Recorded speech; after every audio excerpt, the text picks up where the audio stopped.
Now, the greatest radio shows of all time.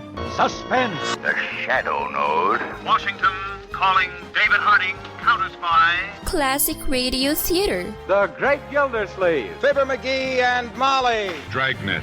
Gunsmoke. The Lone Ranger. Now, step back into our time machine with your host, Wyatt Cox. Good evening, friends of the Inner Sanctum. If you weren't listening to our first hour of the show, I need to make sure you understand. I am having to take time off by doctor's orders. I'm working too many hours. I'm working like 15 hours a day, 5 days a week, and 8 hours a day, 2 days a week. And the doctor says if you don't take it easy, you ain't going to be with us any longer. And so I'm taking doctor's advice. I want to live long enough to retire and enjoy the last few years of my life, don't you know? So anyway, we have this hour, Dana Andrews, espionage. In fact, it's an hour of espionage here. I Was a Communist for the FBI, starring Dana Andrews. Now, this edition of the program was originally broadcast June 24th, 1953, as Matt Cvetic heads to the Caribbean. The episode entitled Tour of Duty. I was a communist for the FBI.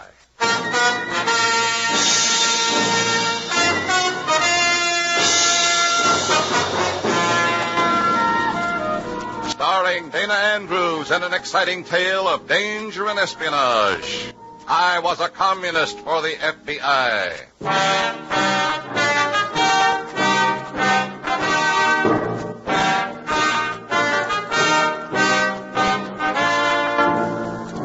From the actual records and authentic experiences of Matt Svetic, are many of the incidents in this unusual story.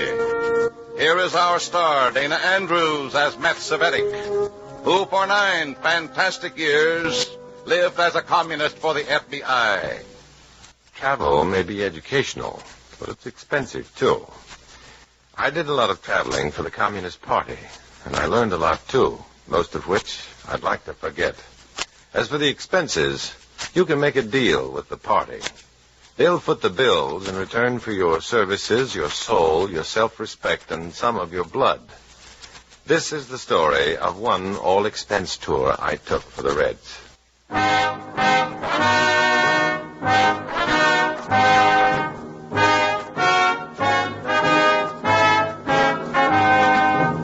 Now here is Dana Andrews as Matt Cvetic, Undercover Man. This story from the confidential file is marked Tour of Duty.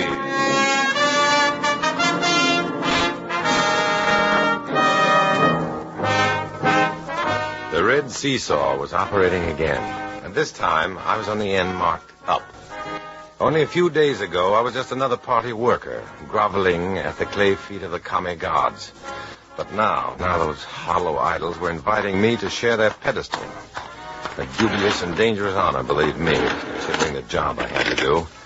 And I only had a moment to complain about it.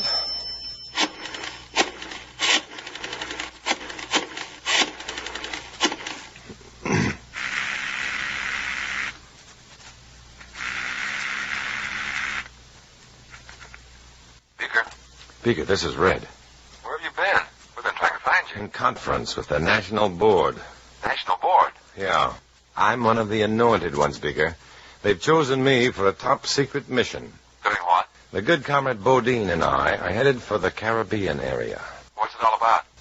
The party's invested in a bloodless revolution down there. We're going there to check on the progress that's been made, to see if it warrants more investment. I don't like it, Matt. Can't we hold you somehow? No. I want to go. If the commies are building nests that close to us, it won't hurt to know more about them. Okay, chum, but be careful. You're going a long way from this office.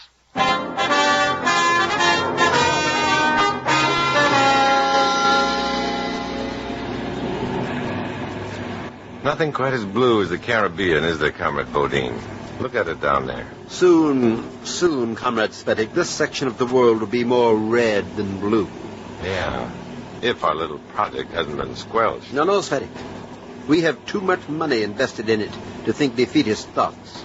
You can't deny that the island's new administration has done a lot of good. A feeble imitation of the worst aspects of democracy. But they have put the country on a pretty stable basis. They've cleaned things up. They have set some tough security measures. And the way that security officer's been operating, General, what's his name? Fuentes? Oh, yes, Fuentes. The way that boy's clamped down on corruption, I just don't see how we'll be able to claim any progress. Well, Svetic, let's wait and see. Let's just wait and see. It wasn't exactly a luxury trip, but it typified the commie operation. The party line was being extended from America to a tiny, struggling Latin American republic.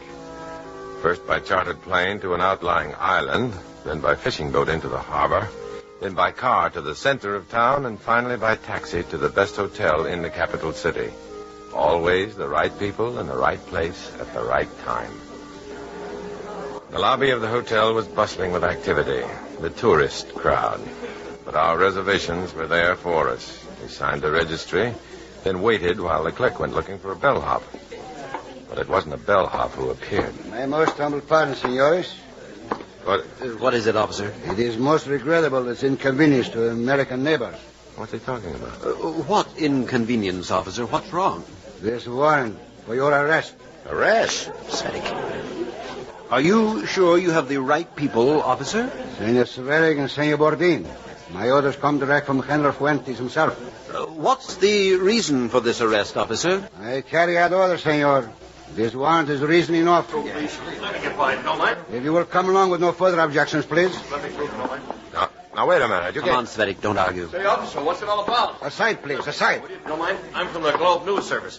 Say, do you fellows know what General Fuentes wants with you? Maybe I can... Come on, help you officer, out. let's get out of here. No matter how I tried to figure it, it didn't come even. How did General Fuentes know we were there? We were taken directly to the presidential palace and led through massive corridors to the wing that housed the Internal Security Department. Finally, we were ushered into a huge paneled and over-decorated room where our police escort left us. A few moments of waiting and then... Buenas noches, amigos. Buenas noches. You see, you are welcome here, eh, amigos? Congratulations, General. General? The plan was executed perfectly. Gracias, comrade. Now, you see, the party has nothing to worry here. Nothing to worry. But Bodine, what's this all Oh, about? of course, I'm sorry. General, Comrade Svetic is my assistant. Ah, bueno. Svetic, this is the leader of our movement here, General Fuentes. Fuentes? Well, what is... Look, comrade, his face. Don't look so stunned, Svetic. I told you the party has the right people in the right places. Who could be righter than the most trusted member of our opposition? See?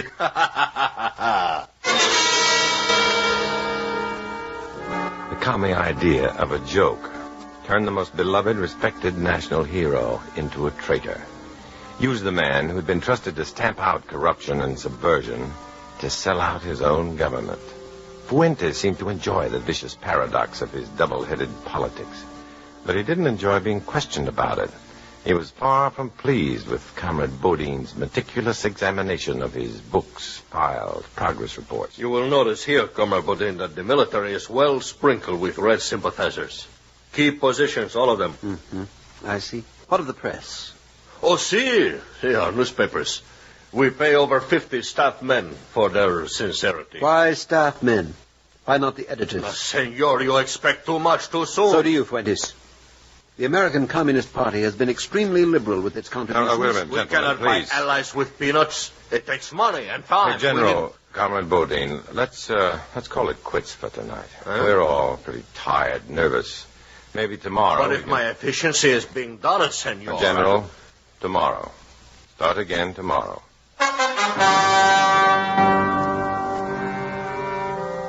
I managed to placate the two disgruntled conspirators, and after Fuentes arranged an official release from our arrest, Bodine and I headed back to our hotel.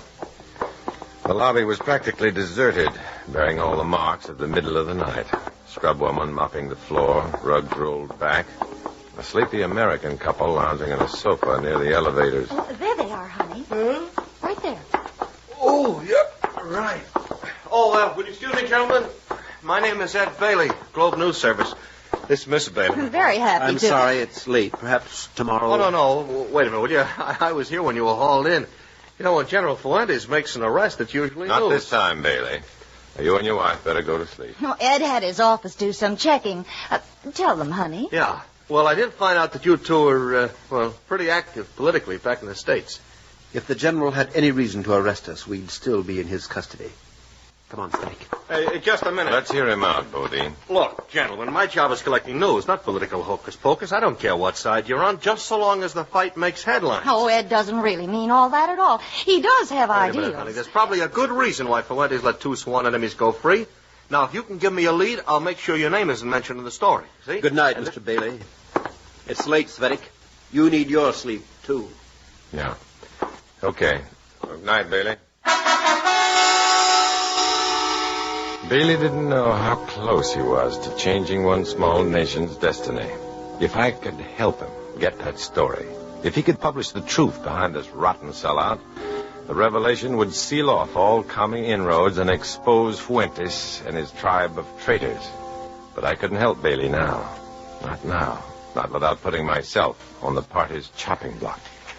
I didn't realize till the next day in secret conference with the general just how crowded that chopping block might be. Well, that's enough for now, comrade. Oh, by the way, do you know a newspaperman named Bailey? Bailey? Bailey.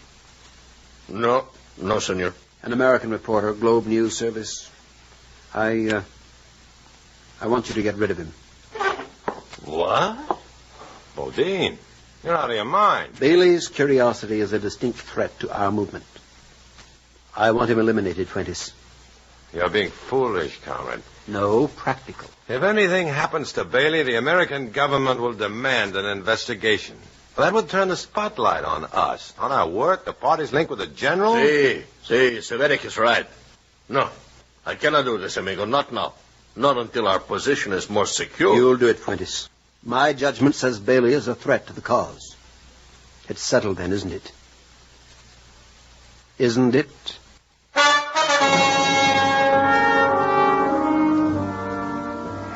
There was no sleep for me that night.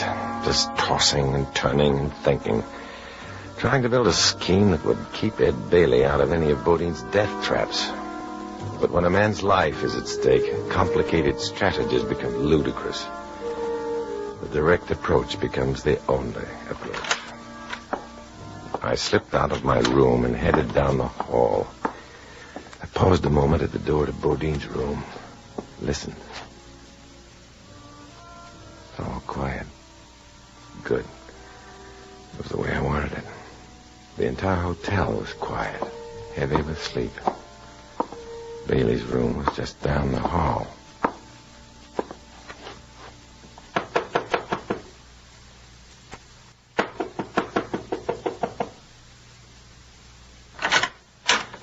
Oh, Bailey, I'm sorry to... No need to apologize, Svetic. Come in. Bodine. What are you doing in... Just waiting, comrade. Come in. Explain yourself. A good explanation might help you more than an apology. But I doubt it. I doubt it very much.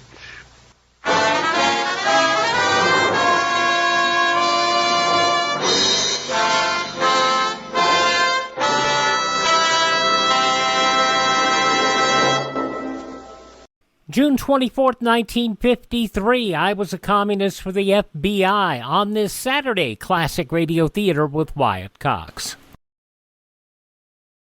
Our last Saturday get-together here at Classic Radio Theater with Wyatt Cox on your favorite station. June 24th, 1953, Dana Andrews, I was a communist for the FBI.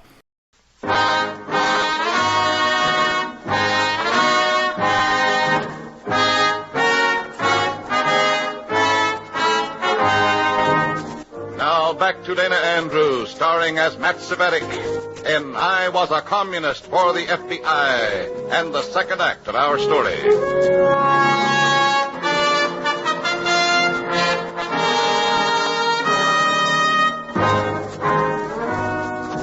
I followed Comrade Bodine into Ed Bailey's hotel room. Bailey was gone, so was his wife. Now the door was shut and locked, and Bodine was waiting. Waiting for my excuses. Waiting for me to talk myself into a trap. The same trap I'd hoped to save Bailey from. Well, Svetic, it's a strange hour to be visiting, isn't it? Yes, Bodine. Yes, it's very strange. What are you doing here? I expect you to answer that question first. Where are the Baileys? Out. Where? Riding. Perhaps you'd like to join them. Where did you send them, Bodine? Mr. Bailey was so eager for an exclusive interview with General Fuentes that I arranged it for him. And his wife? She insisted on going along. Too bad you didn't arrive a bit sooner. You might have been able to warn them. I didn't come to warn them, Bodine. I came to stop you from ruining this entire project with your stupid scheme. Watch your tongue, Svetic. You've put Fuentes right on the spot. An act like this is bound to shake the public's confidence in him. And that confidence is our greatest weapon. I'm not worried about Fuentes. Now, who's that? You've appointed yourself host, comrade. You answer it.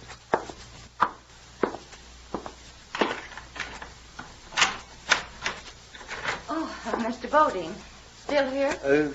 Yes, Mrs. Bailey. We've been waiting for some word about the interview. Oh, Ed insisted on going alone. Hello, Mr. Cvetic. Hello, Mrs. Bailey. He felt the general might not like an extra pair of ears at an interview. He gives them so rarely. Yes, interviews like this are pretty rare. I can't understand why he arranged it for this hour of the night. Can you? General Fuentes is an unconventional man. Funny. The whole thing gives me the willies, sort of. Why? I don't know exactly. Frankly, I wish I knew more about... Well, your relationship with the general is so... You don't trust us, Mrs. Bailey. Oh, I don't know. I'm just worried. I hate to admit it, but I'm worried about Ed. Really worried.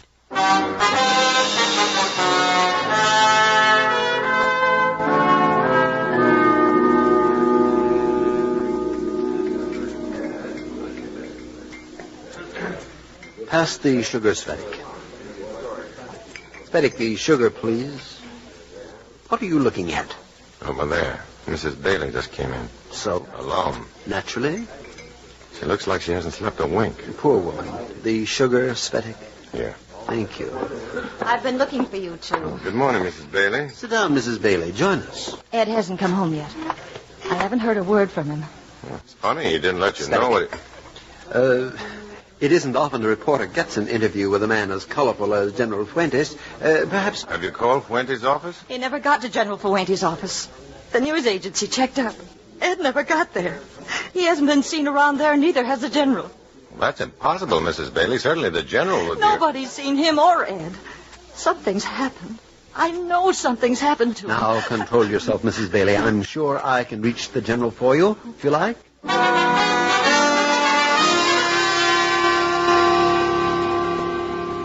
What do you mean the general isn't available? You tell him that Mr. Bodine is on the line and that I order him to this phone. I say he is available, and I expect him on this line immediately. What? What do you suppose he's up to, Bodine? I don't know, but I don't like it. Svetic. What? Start packing. Packing? Now. We're going back to the States. Wait. What about Ed? You promised me... We have our own problems, Mrs. Bailey. But... If you'll excuse us now, we have a lot of packing to do.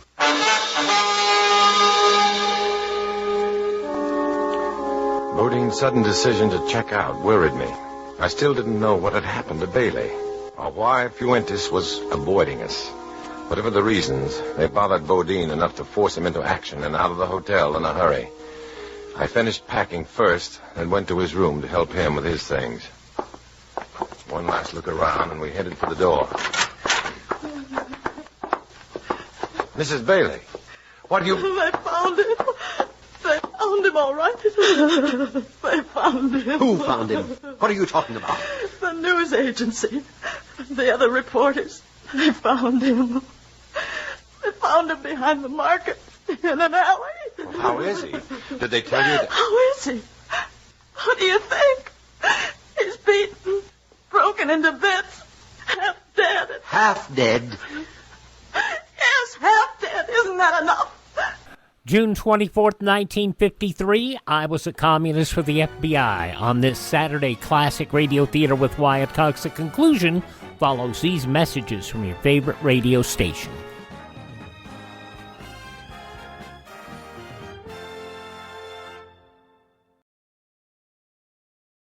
Just going to take a minute here to tell you about the big savings going on now, the clearance sale at MyPillow.com.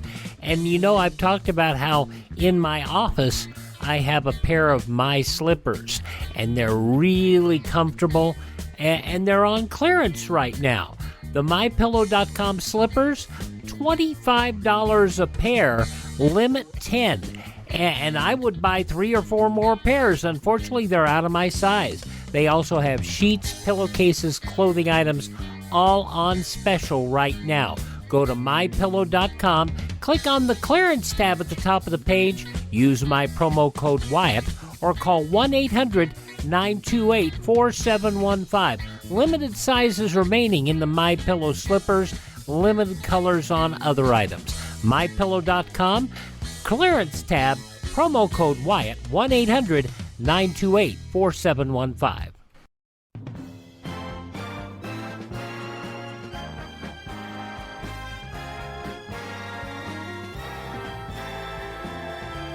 Thanks for being with us here on Classic Radio Theater with Wyatt Cox on this last Saturday we spend together. And now, the conclusion of I Was a Communist for the FBI, starring Dana Andrews, June 24th, 1953. Are you disappointed? Did you get cheated, or did they... Why should I? Why should I? I knew you meant trouble, and I knew Ed shouldn't... Shut up! I said you... Cut it out, Bodine. Another word... I said cut it out. Let go of her. Let go! Now, come on, let's get out of here.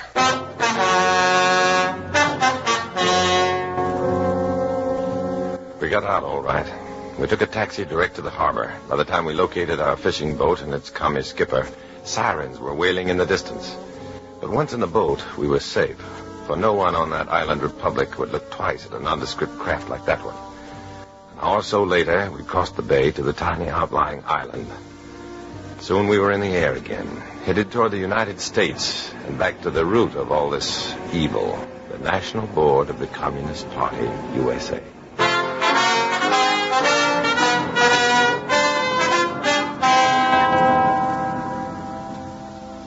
All right, Svetic. Let's go in. The board is waiting. Yeah.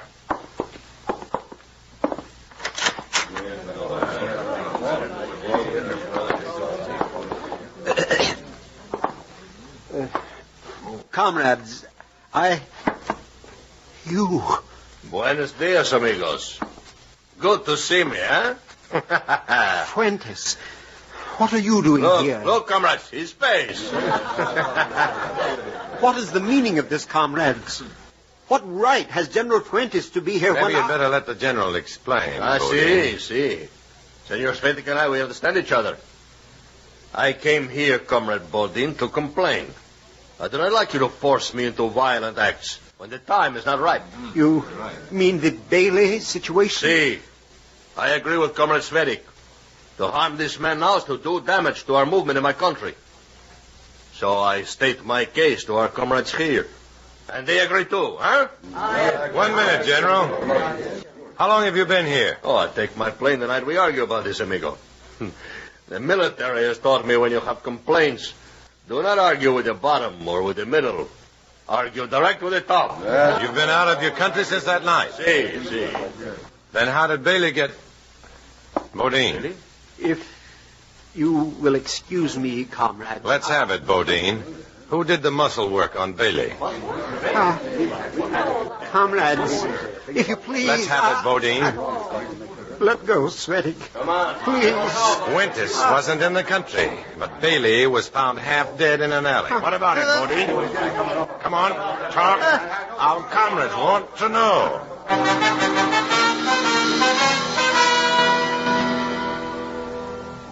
Bodine couldn't hold out. He talked. He told the board that he didn't want to trust Fuentes with the handling of Bailey, so he arranged for some local goons to do the job. He felt it was the right thing to do, but unfortunately for him, the board didn't agree. He was reprimanded for his stupidity, while Fuentes and I were cited for our good sense, loyalty to the cause, dedication to the far-flung ideals of proletarian dictatorship, blah, blah, blah, blah. Bodine was still being reprimanded when Fuentes and I left. In the street, we started past the newsstand on the corner, but a big black bold headline stopped us cold. Latin American red plot bear? What does that mean, sir? Here, let me see that. Let's see. The brutal beating of American reporter Ed Bailey has unveiled a link between high-ranking officials of this government and the American Communist Party. I was afraid of that. Found by his colleagues on a report from his wife, Bailey had obviously been left for dead by abductors whom he has identified as communist goons, hired for the job by Henry Bodine, a notorious American Red. The party will settle with Bodine for that.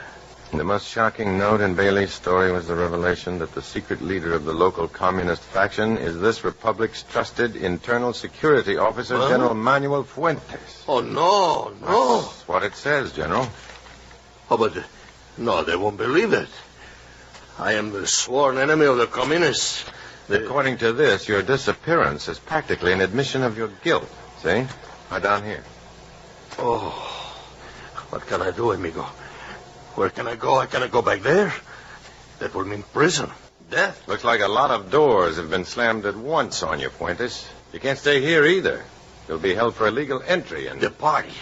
See, they will know. They will help me. Wait a minute, Fuentes. They won't help you. Hey! The party wouldn't help Fuentes now. He was too hot.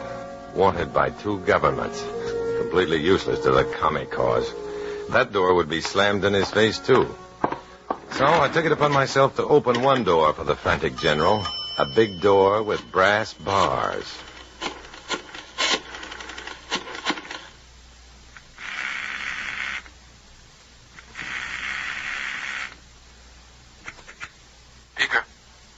Beaker, this is Red. Well, welcome home. Got all your skin left? Most of it. Can the FBI use a prize prisoner? Who, Bodine? No, the party has its own plans for him. I mean General Fuentes. He's here? Illegally, of course. Is that reason enough to hold him until his government can claim him? Sure. Where is he? Right now, he's being turned down by the National Board. Here's the address. I gave Beaker the information he needed and left the phone booth. It was all over now. The commie plot had fizzled. Bodine would get what he deserved, and so would the general.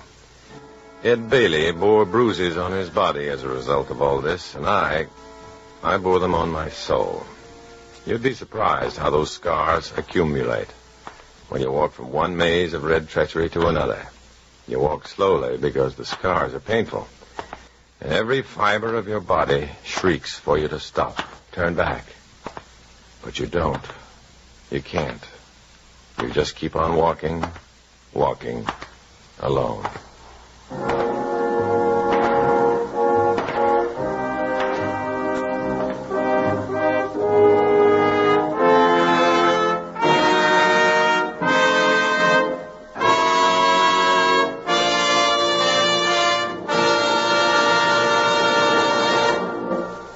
June 24th, 1953, I was a communist for the FBI on Classic Radio Theater with Wyatt Cox.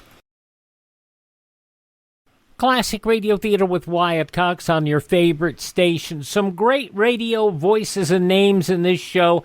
Elliot Lewis, Howard McNear, Gail Gordon, Hanley Stafford, and others. Speed Gibson of the International Secret Police. This episode from June 24th, 1939.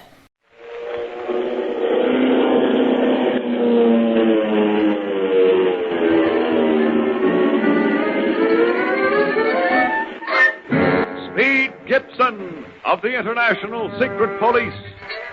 Zero. Ceiling zero. Ceiling zero. Ceiling zero.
Learning that the octopus is somewhere within a 50-mile radius of Colum Béchar, Clint orders Captain Andre of the Foreign Legion to stand ready to search the desert for the criminal at dawn the following day.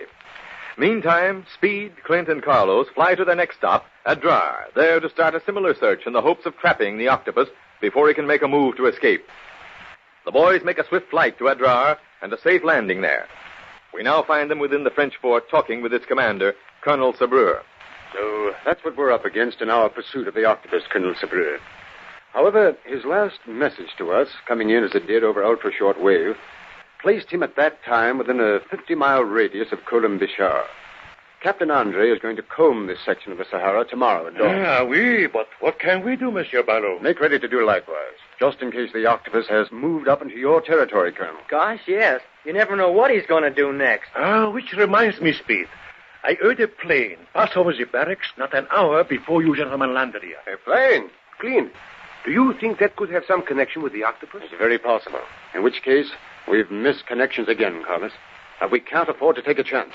The search must still be made. I agree with you entirely, monsieur. Gosh, what's all that? Oh, jackals and hyenas, Speed, howling at the gates of the fort. Jackals and hyenas? You mean they want in? Oui. They sent the meat and also the water in the stone cisterns. Poor beasts, scavengers though they are, I cannot help but feel sorry for them. Well, aren't they kind of dangerous if they're that hungry, Colonel? Oh, no, but they are great cowards, Speed. Now, Colonel, I've made complete arrangement with Commandant Ricard at Marrakesh and Captain Andre at Colum Béchar to be on the lookout for the octopus and his gang. If you will guarantee me similar cooperation, we'll have the whole Sahara staked out so that the octopus can't make a move in safety. We'll drive him to his last hole, and there we hope capture him. Rest assured I shall do everything in my power to aid you, Monsieur Ballot. Come on, Carlos. Let's go outside and cool off. Oh, yes, you go ahead, you two. I'll settle this business with Colonel Sabreur. Now then, Colonel, I'd like to make this suggestion. Gosh, listen to that, Carlos. I wonder how anybody can sleep in the fort. Oh, they get used to such noises, Speed. I guess so, but I don't know if I could. Well, anyhow, it's cooler out here in the fresh air. What's that I smell? That is Africa, Speed. Huh? Sure. The longer you are here, the keener your senses will become. Right now, you're getting the scent of hot desert sand and camels. Later, in the cities, there will be the odor of flowers and strange food. See, Africa has a definite odor, Speed. One you will never forget. It has lots of things I'll never forget, Carlos. Gee, I think it's swell. You do? Even under the circumstances by which you have seen it? Well, it has been kind of exciting so far, and we've traveled too fast for me to see much of anything in detail. But even with all that, I know what Smiley meant now when he told me about an old Arab proverb that said, "He who is drunk of Africa's fountains must drink again." The place gets under your skin. It certainly does, Speed. I don't know. Those hyenas and jackals sure don't sound very pretty. But they sort of fit in with the country. It's wild and lonesome. And I like it because anything can happen here. Seems like it's made for all sorts of adventures. And anything generally does happen here, amigo. I have had many strange experiences in Africa, but I think the strangest of all is still in the future, when I am left with the Atlantean expedition. Say, that reminds me. When are you going to change to your disguise, Carlos? The one you'll be wearing when we land there. Right after we leave at Speed. I have the clothes, and Clint himself will alter my appearance. It must be a perfect job to last for such a long period of time. But who can do such a job better than Clint? What's the disguise going to be? An Arab. He plans on building up the bridge of my nose and darkening my skin even more than it is now. Speed, Carlos. Hey, wonder what's up. Well, let's go inside and see, eh? What is it, Clint? No rest for us yet, boys. We take off for Regan immediately. What is this you say? Yes. Our fuel is getting low. I'm going to pick up more gas in Regan in case of a sustained emergency flight. Then we can return here and see how the search is progressing. I see. Well, step Wenham. I am ready. Me too, Clint. It's been nice knowing you, Colonel Sabre. Oh, mon Dieu, you Americans, such amazing vitality. 1 minute, Monsieur Barlow is sitting here calmly talking with me, and the next, he leaps to his feet and say he must leave, but immediately. He was thinking ahead all the while he was talking, Colonel. That's the way he always does. But he's got to keep ahead of the octopus.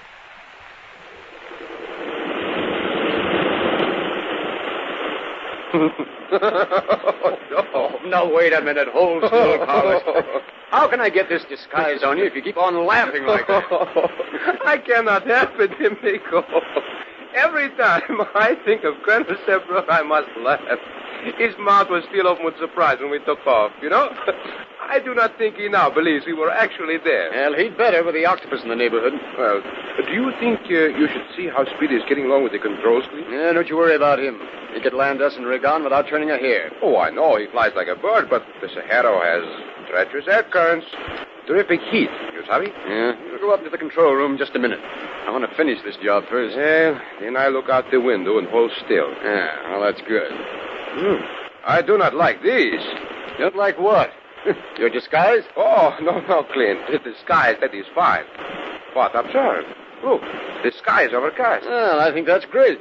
Those clouds give us some relief from that blazing sun. Oh, no, Clint. The temperature is rising. Notice, even with the air conditioning in our plane, it grows more oppressive. A thunderstorm? Oh, I do not know. Madre de Dios. Here, look to the north, Clint. What is it? Look over there. You see that yellowish cloud? Oh, yes. What does that mean? It means a sandstorm, Clint, and it is heading right our way. That's bad for us, Carlos. We've barely enough gas to reach Regan. If this wind blows us off our course, we'll have to make a forced landing in the desert. Clint! Yes, Speed, I'm coming. These must not be, Clint. Hold your course as much as possible and continue on to Regan. We won't have a chance if we make a forced landing on the desert in a sandstorm. Gosh, Clint, the wind's sure blowing down there. Look at it. I'll take control, Speed. That's a terrific sandstorm. A sandstorm. Gee, I hope we don't run out of gas here. Yeah, we can't land and we can't stay in the air much longer. Guess we'll just have to sit tight and trust to luck. Oh, the storm is rising fast. Look, the wind is already lifting up the desert sands. I don't mind telling you, that wind is hard to ride. Can hardly keep the ship right side up. Feels like we're being shaken by a big dog. And Clint, look at the gasoline gauge. We'll never make it, boys. We're out of gas. I'll have to land. Oh, we'll never do it, Clint.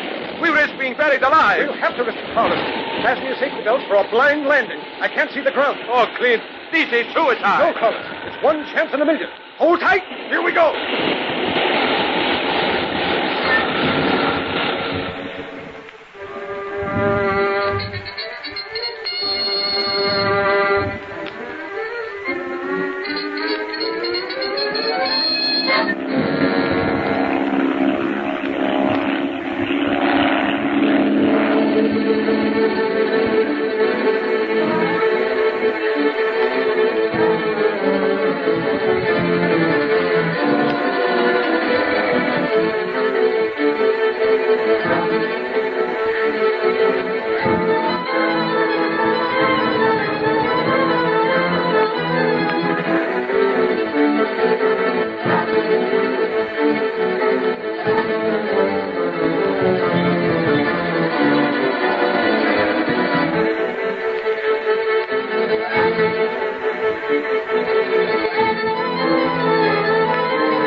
Like I said, some great radio voices there. Of course, Elliot Lewis, also Howard McNear, Gail Gordon as the octopus, Hanley Stafford, so many other fine voices. Speed Gibson of the International Secret Police here on Classic Radio Theater with Wyatt Cox.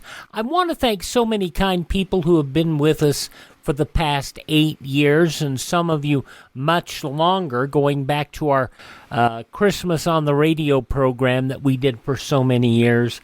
It is just time that I take some time off. 90 hours a week of work, even if it's on this program, it's been more than my doctors say I should be doing.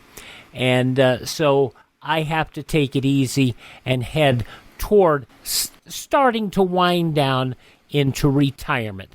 But I thank you for being with us. You can still contact us through our webpage, classicradio.stream, also Facebook and Twitter. We're there as well. But we thank you for making us a part of your day. Please, as always, thank this radio station, support their advertisers, tell your friends. The greatest radio shows are always here on this spot on the dial. Classic Radio Theater with Wyatt Cox for the last time on a Saturday on your favorite radio station.